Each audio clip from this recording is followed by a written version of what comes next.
5 اگست یوم استحصال کی مناسبت سے جموں کشمیر تحریک حق خود ارادیت انٹرنیشنل کے چیئرمین راجہ نجابت حسین اور ان کی ٹیم کی جانب سے پاکستانی کمیونٹی سینٹر مانچسٹر میں کشمیر کانفرنس کا انعقاد کیا گیا، جس میں ممبرز برطانوی پارلیمنٹ، میئر اور کمیونٹی کی سرکردہ شخصیات نے شرکت کی۔ ہمیں رپورٹ کر رہے ہیں عارف Chaudhry. I've never seen anyone work so tirelessly, going across the country, going across Europe and internationally. And he's taken us with him. So the team has lobbied and gone everywhere doing this great work.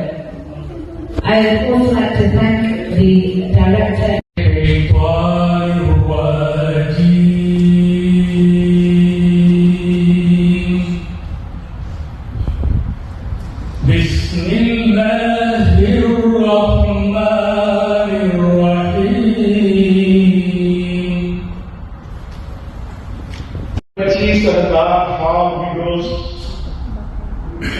آج اس انتظار میں بیٹھی ہے کہ پتہ نہیں ہمارے خاون کو مار دیا گیا ہے یا زندہ ہے، جیل میں ہے یا کہاں ہے، مسنگ ہے ان کا خاون۔ ہم اس کا ذکر نہ بھی کریں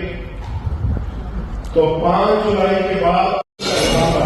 جموں کشمیر سیلف ایمینیشن موومنٹ انٹرنیشنل نے آج پاکستانی کمیونٹی سینٹر مانچسٹر میں برطانوی وزراء، برطانوی ممبران پارلیمنٹ، برطانوی کے مختلف شہروں کے لارڈ میئرز، کونسلروں اور کمیونٹی لیڈروں کے علاوہ مختلف کشمیری اور پاکستانی جماعتوں کے عہدیداروں کے ساتھ مل کر یوم استحصال منایا۔ اس موقع پر پاکستان کی نمائندگی پاکستانی قونصل جنرل طارق وزیر نے کی اور یہاں اس عزم کا اظہار کیا گیا کہ ریاست جموں و کشمیر کے بارے میں بھارت چاہے لاکھ قوانین بدلے، لاکھوں کشمیریوں کو شہید کرے، تمام کشمیریوں کو نظر بند اور قید رکھے، لیکن ہم اپنی آزادی کی تحریک کو جاری و ساری رکھیں گے اور جو کام بھارت نے قانون کے تجدید کے ذریعے کرنے کی کوشش کی ہے،